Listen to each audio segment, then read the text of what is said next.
13 handicap. Recently changed the grip and is now experiencing some shots being pushed or blocked out to the right. Let's take a look back at your setup and grip, and we can see with both hands rotated well over the top of that club, or rotated behind the club, you're in an extremely strong position, which is going to give that club face a closed bias through the swing. So if you're blocking with a strong grip and closed face, you're likely doing something to get that face open throughout your swing. And looking past your reverse pivot in the lower body leading into the upper body tilting towards target, your left wrist has retained and actually increased the amount of cup in that angle, which will open up the face and cause some of that blocking unless you can flip save it or release it back closed. Now there is some of that going on as well, but if we look at your moment of impact, that club face is pretty far shut, and it may be from the extension of your right wrist and, like I said, releasing that club face a little bit.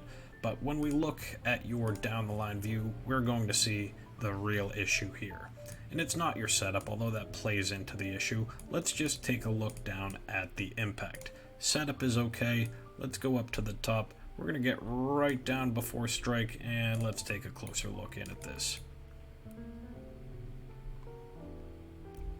And right there, it is on the heel.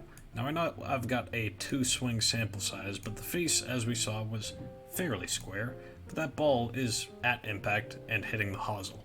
What's going to happen after the club hits the hosel is it's going to twist or rotate that club face very closed very quickly, giving the appearance like you've actually closed the face, when instead that ball actually just hits the heel of the club, snaps that toe over, and actually has the opposite effect of where the ball's going to go. Ball's going to go that way, because it actually hits just this metal part of the club, and it's like hitting it off a baseball bat, a foul ball, a shank, low and to the right. It is quite surprising that the ball flight on these, and as you've described it as more of a block, it gets up in the air and it kind of does just look like a push, but the face isn't open, you're just hitting it on the heel. And now we can try to dig into a little bit more of the reasoning as to why. So let's go back to your setup from this down the line view. We already saw what you do with your grip from setup and the wrist at the top, but you need to stand up a little bit taller. Let's get halfway back. You haven't messed up the club face or path as it works inside. I'd really just suggest stopping yourself somewhere around here. And I'm loose with what I mean by here, because it can even go as far back as here.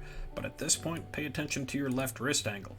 It's tough to flatten it out with a strong grip, but do your best to prevent from overextending your backswing too long, and then you can see almost it playing into that over-the-top loop, causing your hand path, which started down here, to extend and extend and extend far away from your body, causing that club to reach out and hit it on the heel.